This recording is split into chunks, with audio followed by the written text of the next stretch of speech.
La Galeria Regală, într-o toamnă superbă, o expoziție superbă a lui Andrei Damo, prezentată de maestrul Liviu Tudor Samuilă și cu o mulțime de oameni care cred că au fost impresionați de ceea ce au văzut în această dimineață și vă las să priviți o expoziție care va dura până luna ianuarie, să vă bucurați de ea. Pentru mine a fost o surpriză deosebită. Aseară m-am întâlnit cu cineva din familie, cred că, pe stradă și m-a întrebat dacă am văzut lucrările și am zis că n-am vrut să trag cu ochii.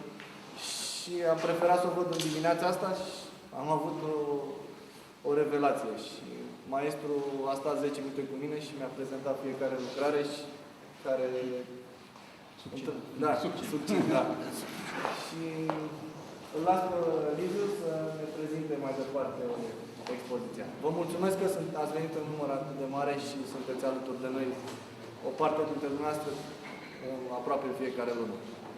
Domnilor, îmi revine plăcuta sarcină de a declara că Galeria noastră regală de aici, de la Sinaia, trăiește azi un eveniment deosebit, un adevărat eveniment.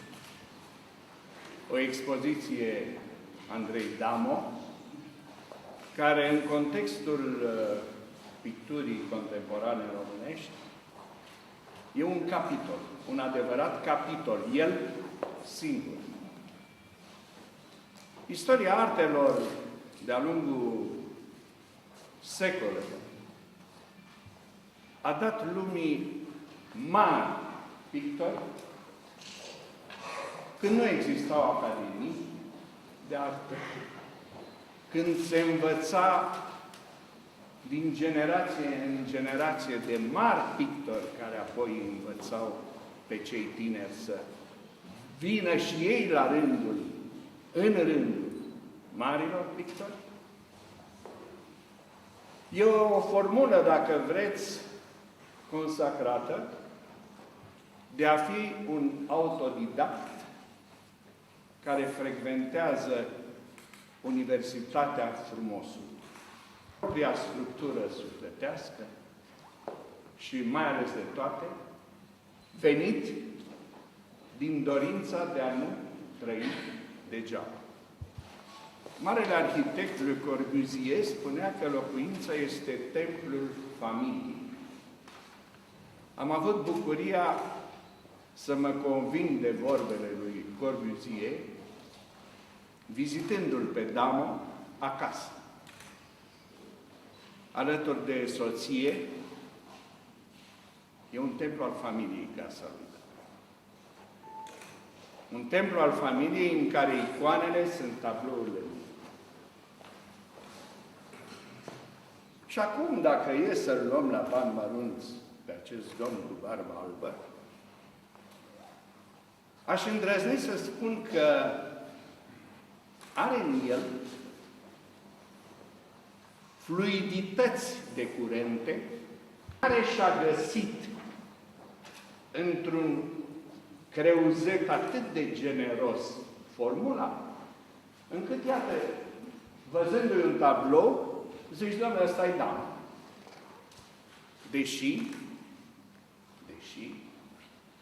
fiecare din tablourile lui adună, cum spuneam, fluidități de capitole de artă și de pictură, pe care nu l-a făcut niciun pictor român. De a ascunde adevărata frumusețe de sub armură, dar armura dezvelindu-i frumusețea prin strălucire. E o tehnică pe care, dacă o analizezi, te copleșește. De-aia, într-o discuție cu el, spuneam că pictura ta, spuneam eu lui, are accente fie rafaelite, fie dionisiace, fie valpurgice, fie chiar romantice. Că le are pe toate adunate în tehnica lui. De-aia-i dat naibii și se bat colecționarii pentru tablourile lui. Pentru că pe casă. Efectiv. Chit că ai, el e și un câtu în toată atitudinea lui, e autoironic, e hâtru, e gingaș, și odată din toate astea țâșnește dintre picioarele unei frumoase femei un automobil. Aici trebuie să ai și curaj, și umor, și să fii și îndrăgostit de femeie. El a fost și eu îndrăgostit și va fi un îndrăgostit de femeie, sper. Așa. Ceea ce are însă Andrei Dam ca armă fundamentală este portretul. Vreau să vă spun că portretul este cuiul lui Pepelea în pictură. De aceea au ajuns foarte mari pictori, dar au dat-o pe modernism cei care nu erau buni pictori de portret.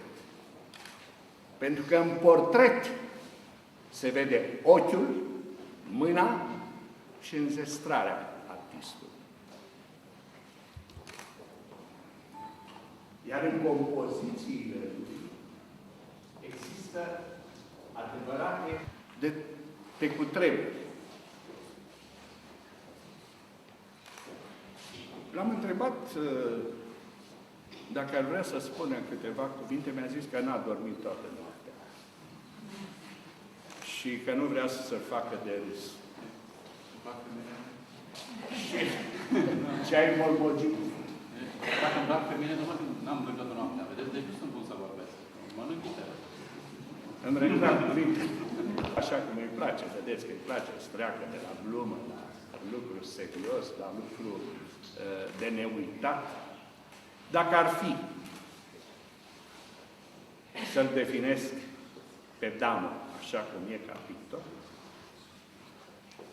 și am spus-o și lui, îl definesc ca un expresionist suprarealist. Ăsta este Damă. Priviți-l bine. Andrei Dam.